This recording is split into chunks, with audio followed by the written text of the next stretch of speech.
श्वसन संस्था और उनके रोग। जब तक सांस चलती है तब तक जिंदगी चलती है, ऐसा कहते हैं। श्वसन संस्था प्रमुख संस्था है। इसके लिए योग में प्राणायाम और शुद्धि क्रिया दोनों में एक पद्धति है, कपालभाति।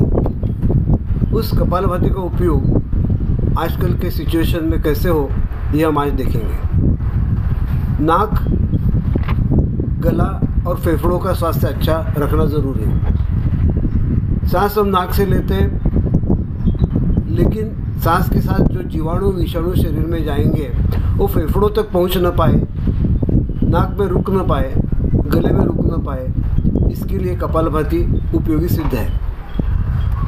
हमारे नथुने देखते हो 1 और 2 बीच में नाक का पर्दा है। इन नथुनों में दाएं और बाईं ओर आप क्या क्या देखते हो?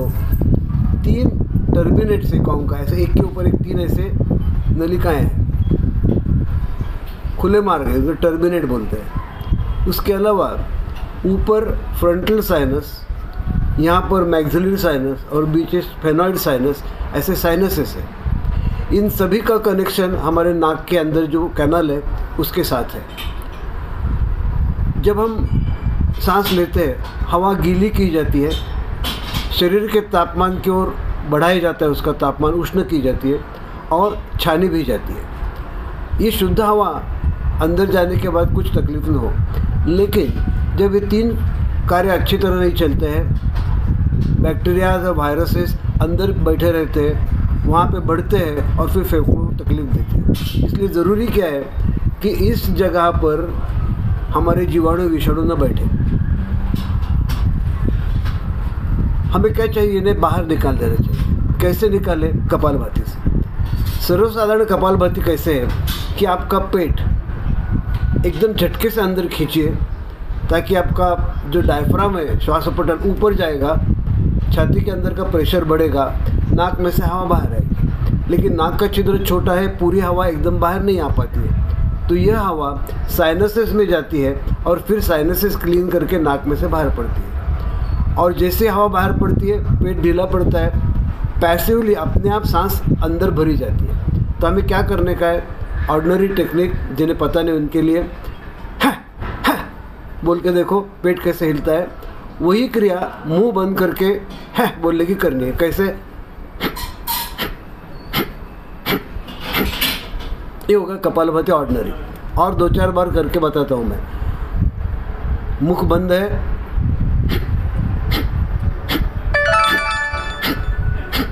कपालभाति। इससे हमारे साइनसेस क्लीन होकर हवा एकदम जोर से बाहर जाएगी, अंदर जो कुछ जमा है बाहर निकलेगा। लेकिन ये पूरी तरह नहीं हो पाता है। तो मैंने खुद डॉक्टर बरीदे, मैंने इसमें कुछ मॉडिफिकेशंस किए, बदलाव किया है, वो कैसे आपको बताता हूँ। कपालभाति की क्रिया वही है, लेकिन सांस बाहर छोड़ने की पद्धति अलग है। पहले हमारे नथुने फुलाने के, ये नथुने हैं, इनको फुलाने के किस तरह ही हो, इसको फुलाए रखने का है और कपालभाति करने की। कैसे?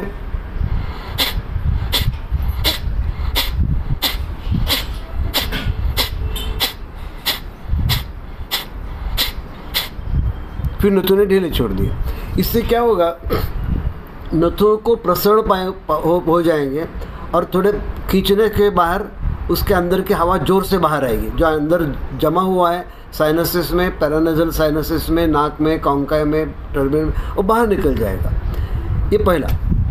दूसरा है नाक का अगला छोर नीचे और आगे खींचे। किस तरह? नाक का अगला छोर नीचे और आगे खींचे, इस तरह।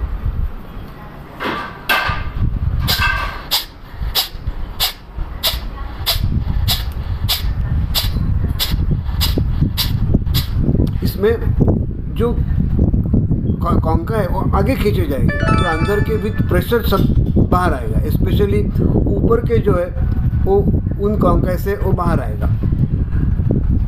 तीसरा प्रकार है, इन नथुने के अगले छोर को ऊपर खींचिए और आंखें थोड़ी बारीक करके गालों को ऊपर की। किस तरह? और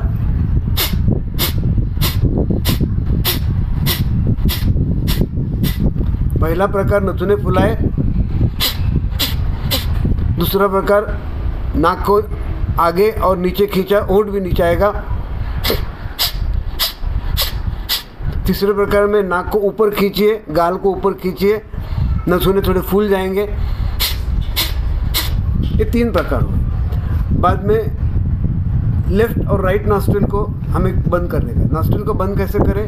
मुझे लेफ्ट नॉस्ट्रिल से कपालभाति करने की, तो राइट नॉस्ट्रिल को यहाँ पर उंगली रखी, ये हड्डी है ऊपर की, एक कूर्चा है, यहाँ पर अंगूठा रखा और लेफ्ट साइड से कपालभाति की। किस तरह?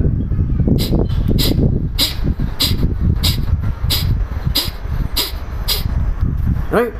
उसी तरह राइट साइड से कपालभाति करने की है। इधर बंद किया,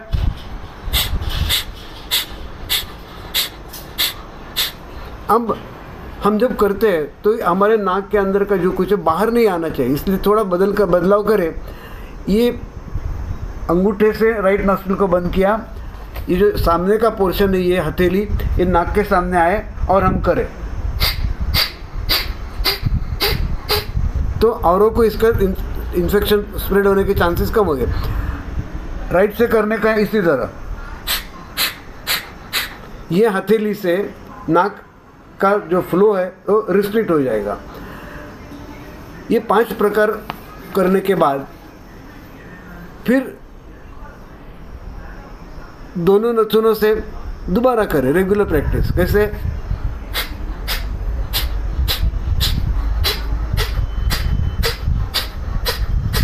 ताकि इन्फेक्शन की स्प्रेड ना हो। ये कितने बार करने का है?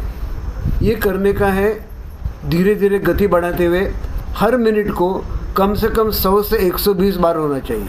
जल्दबाजी नहीं, अपनी क्षमता का अंदाज़ लीजिए, अपनी मर्यादा का उल्लंघन मत कीजिए, धीरे धीरे कीजिए। जिन्हें उच्च रक्तचाप है, हृदय की बीमारी है, रुधिराभिसरण की बीमारियाँ हैं, वो अपने डॉक्टर की सलाह लेके करें। करने का है, धीरे धीरे करने का है, मर्यादा पहचानने की है, कैपेसिटी पहचानने की है और बाद में करने का है। राइट। कपालभाति खाली पेट करना एसेंशियल है। सुबह चाय वगैरह पीने के पहले और शाम का चाय पीने के पहले पेट खाली रहता है, उस समय आप कपालभाति कीजिए। इसके साथ साथ अगर आप कुनकुना और नमकीन पानी से जलनीति करें, नाक का श्वसन मार्ग पानी से क्लीन करना बहुत अच्छा है। जब जलनीति करते हो या न करते हो तो भी छोटी उंगली के ऊपर गाय का घी या नारियल का तेल लेके अंदर से सोते समय इसको लगा लो और सुबह नाक साफ करने के बाद थोड़ा सा सुबह भी लगा लो, तो नाक साफ रहेगा। उसी तरह कुनकुने और नमकीन पानी से गरारे करने के, पानी डाल दिया और गरारे कर दिए। 1-2 ग्लास पानी 2 से 3 मिनट गरारे कीजिए। इसके करने से आपका जो प्रॉब्लम्स है, स्पेशली लाइक कोरोना, वो दूर रहने में हम कुछ तो मदद कर सकेंगे। फेफड़ों की ताकत बढ़ाएंगे, श्वास नलिकाएं क्लीन करेंगे, नाक क्लीन करेंगे। इसलिए आप करके देखिए, इसमें हार्म कोई नहीं है। जिन्हें कुछ हेल्थ प्रॉब्लम्स है, अभी जो मैंने विषय किए, वो सिर्फ डॉक्टर का एडवाइस लेके करें। ये मैंने मेरा जो मेडिकल नॉलेज है उससे, और रामायण में वानरों की सेना का मुंह देखते हुए मैंने 3 प्रकार बनाए। ये मेरे डॉक्टर बरीदी के मॉडिफिकेशन से आप करके देखिए। चाहे तो मुझे आप कांटेक्ट भी कर सकते हो। मेरा दूरध्वनि क्रमांक है 9860023473 9860023473। Let us conquer corona. आभारी हूँ। थैंक्स।